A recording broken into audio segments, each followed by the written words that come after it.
So I like to really bring in the design aspect of copywriting where I want to see it on the page. I want to see where that line break is going to hit. I want to see how it looks on mobile. And those things have all played into like the copywriting side of it, where it's not just the literal words, it's the words plus how they look and how they sound and how they feel on the actual page. Today, we're going to talk about Analog, which I'm not just being like I don't know about that product. I know quite a bit about this Analog product. Nice.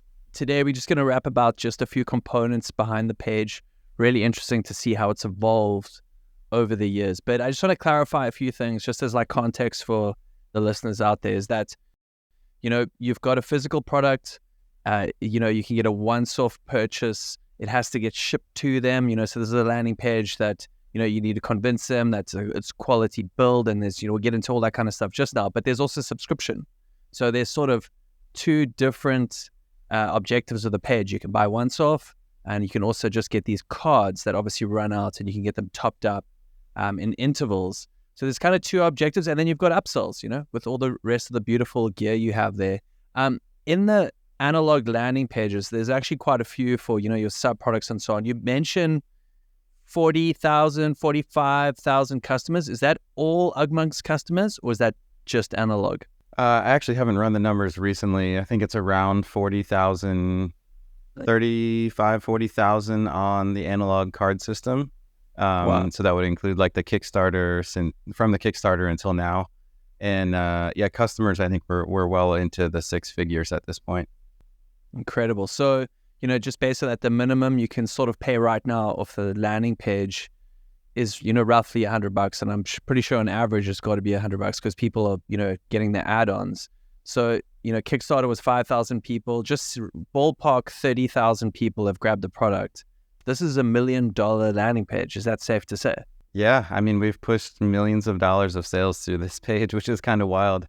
Looking back to when I created it, and we'll get into this when I start talking about the page, but I don't think I thought about it that way when I was making it. It was just like, how do I tell the story of the product? But now it's become, yeah, pretty much, you know, the number one page on our site. Wow, amazing. And, you know, you've linked it on the home page, you know, navigation item number 1. And I guess that's worth talking about. You know, a lot of the stuff I encourage with landing pages is, you know, it's to do with an entrepreneur that's just selling sort of one thing. So there's often not a navigation.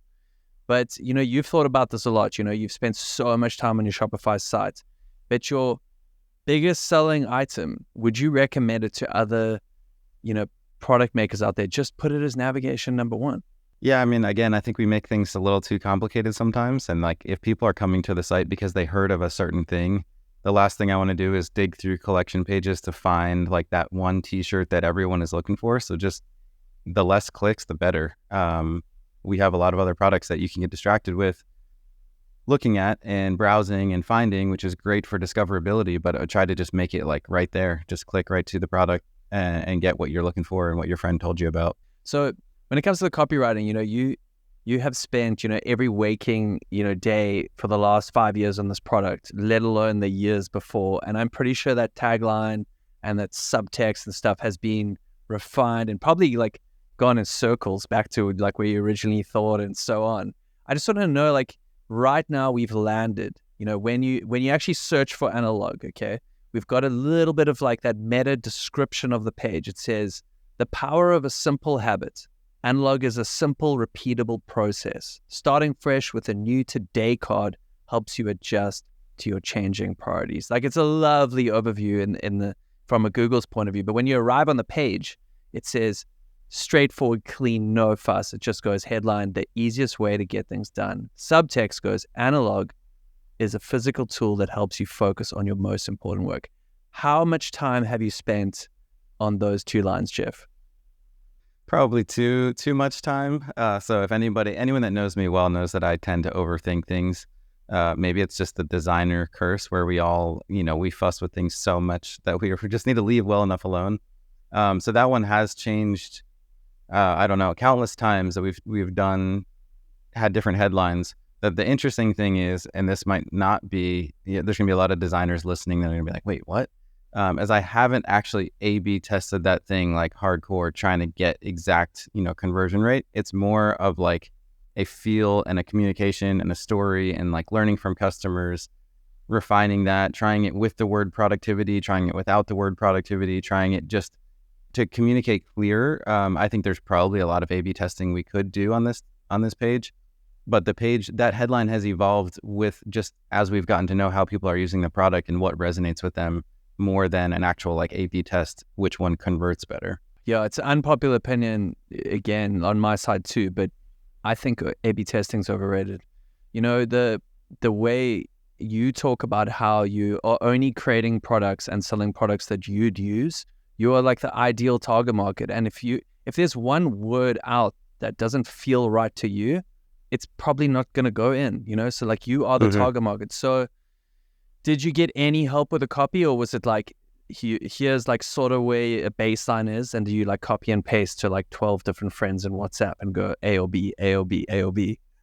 Yeah, more the latter. And you know, sometimes, so what I think is really interesting about copy, and I think copywriting is I'm not a copywriter by trade, and I think I have a large amount to grow in that area, is that copy, the way that it looks and the way that it sounds and the actual words all play into it. So writing this copy in a Google Doc and just writing different phrases might sound and look a certain way, but when you mock it up on a page in the specific font, in the specific size, next to the specific image, the copy has a different harmony in the way that it's working with the other things on the page. So like sometimes it just looks wrong, right? Like we look at words and we say like those letters, the sound that they make, the way that the letters look on the page just don't roll off the tongue the way they did on the Google Doc that made so much sense.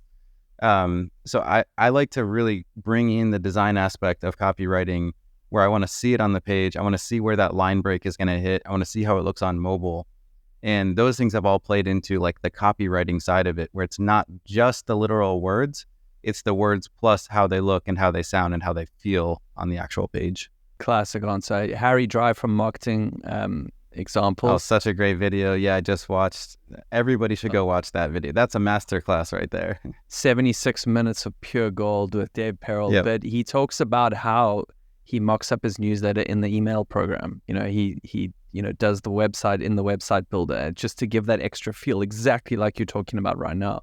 So you've got a massive back end on what you're saying there. So let's just go quick just to step into mobile.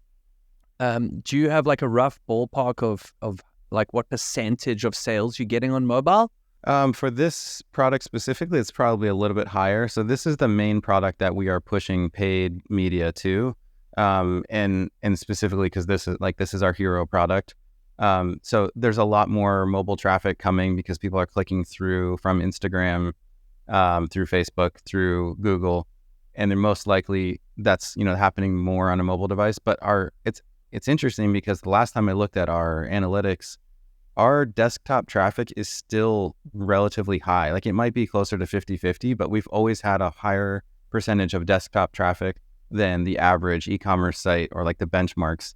When people are looking at, if we're working with a freelancer and they're looking at some of the analytics, like, wow, your traffic on desktop is 2 times higher than normal. And I don't know if that's because it's the type of customer or where people are looking at this. They're at work, they're looking on their desktop, but we are not like 80% mobile. It's probably, 50-50, maybe 60-40. That's so interesting. And I want to take a guess at this. So One Page Love has 150,000 unique a month. And those are designers, developers, entrepreneurs, makers. Often people getting references, inspiration. Some people are trying to find resources, read articles and so on, but it's mainly just, scrolling along, archives of designs and so on. And it's 80% desktop. And there's quite a huge percentage, which is even higher, like massive screens. And that's why I've rolled out like sort of a wider design to cater for them. But I mean, that's a crossover, target audience. You've got designers, people building stuff, they love Ugmonk's aesthetic. Dude, yeah, they're hopping on over for during work.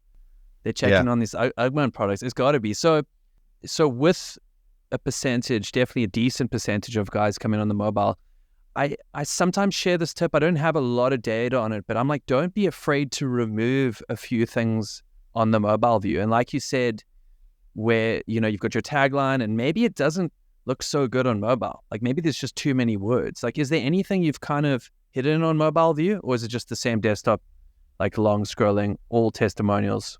Yeah, I don't think we've hidden any sections specifically. Definitely tried to redesign some sections to make it better to scroll on mobile, where you're not getting the same experience on desktop, but you're getting a similar, quicker, easier to flip through with your, scroll past with your thumb.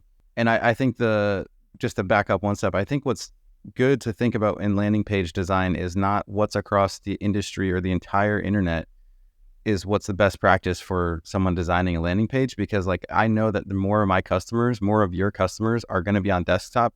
So just because everyone's saying, oh, design mobile, design mobile, design mobile, like that's important.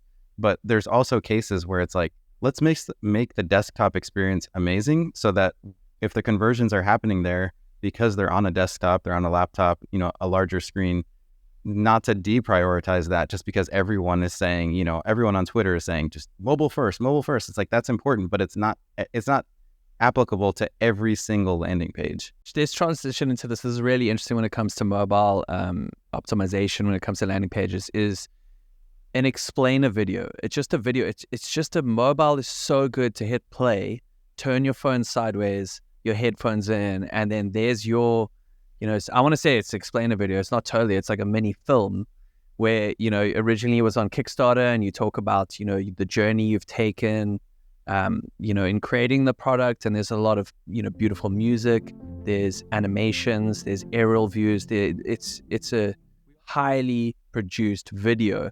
But on mobile, if you've at least got that explainer video that you've invested in, I think you've combated a lot of, problems that people say, oh no, this is not responsive and so on. Like, no, if everyone's watching this video, you're on your way on mobile. So let's just go to the video quick. You have a 3-minute 40 video that just tells the story of Analog so well. And this started with Kickstarter roots.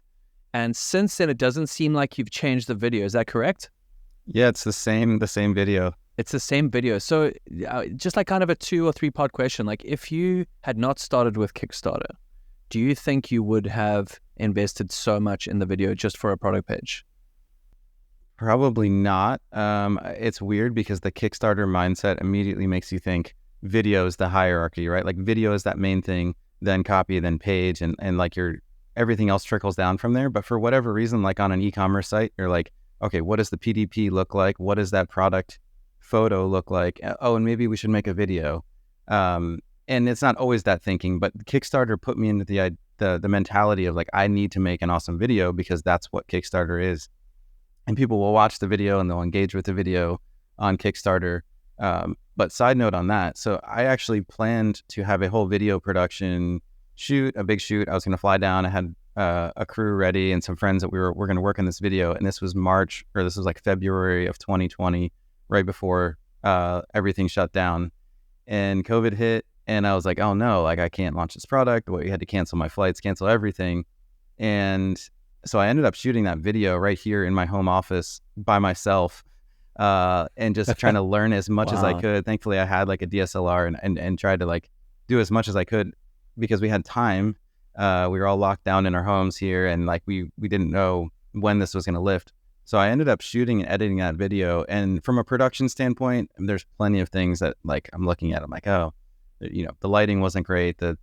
Something was overexposed, something was clipped. But from the storytelling side of it, I was able to tell that story and capture that, and just kind of went for it, knowing that like all I could do was with what I had here at my house, and made that Kickstarter video without any intention of it being the video that would still be here 4 years later. So here we are, and that video has been seen by hundreds of thousands, if not 1 million people by this point.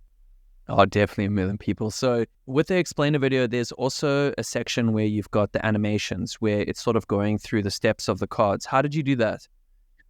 So I did outsource and work with an animator for that side of things because I didn't want to also learn animation in the process. No. Thankfully that, I could do that virtually, and I had some help on the animation side to actually get those cards animating, but I storyboarded it all out. And I think the thing about making a product that I personally designed for myself and I use every single day, it was easier to tell the story than a product that a client's coming in and saying, hey, we created a new automatic pet food dispenser, and like this is what the story we want to tell. Like it's a different process because like I don't know what that is. I don't know what it's like.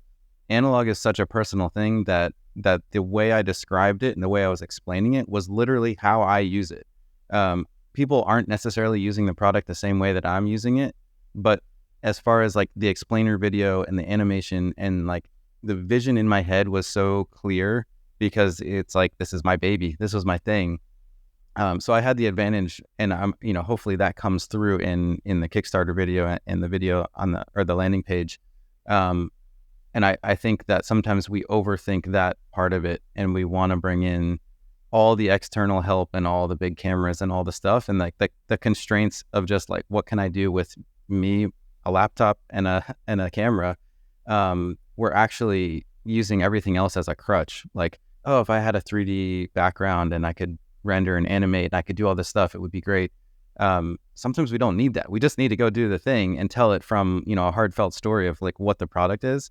But it's easier to wish we had all of the budgets that everyone else does. You have a video for Analog, you have a video for Gather. You're not doing little micro 30-second videos for your other smaller products.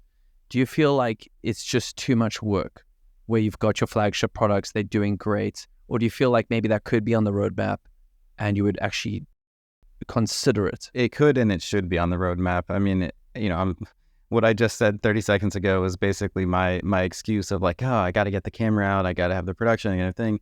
And you go through like, oh, if I want to make the video, it's got to be perfect, it's got to be polished, and then it's a whole process, and then there's got to be a larger budget. And I get, if I'm honest, I get into that mindset myself where I'm like, I should make videos of all of the products or have somebody make videos of them. I think video is a great way to communicate a physical product that is literally right there in front of us. We have the ability to do it and show it off. So it's more of the mindset of like, yes, I need to go through all of our products and have a little, even if it's a 15 or 30 second video, I think sometimes that can be more compelling or can explain the product better. And I need to muster up enough strength to just say, I'm just going to do it.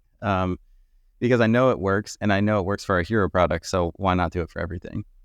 So let's go here is that if you cannot find that energy and motivation, maybe it's excuses, maybe it's legit, but also like maybe you don't truly love the product. Do you feel like a subpar explainer video would affect the product negatively?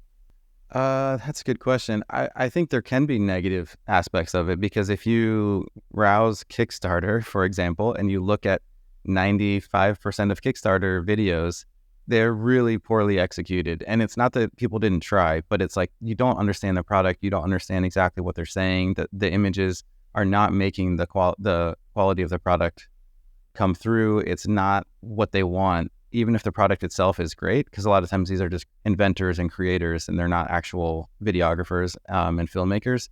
So I do think a poorly done video can damage the product or damage the perception of the product.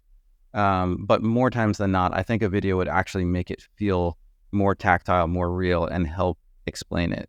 It's just the fact of us not wanting to do the work and put in the time to make those videos. It's so true. And then like they just freestyle to the side quick. Audio and music in a video, how important out of 10? Oh, it's got to be at least a 9 out of 10. When you're watching the video and then the audio just hits wrong, the vibe is wrong with the music, the voiceover is not coming through clear. I think it's when it's wrong. You don't notice when it's right. And nobody walks away from a product video saying like, man, that song was just, that music and that track was awesome. Very rarely do you notice it, but like if it did its job, those things are silently supporting the whole message, and you're walking away from the video being like, I'm ready to throw my credit card at that. I want that thing. And you don't think about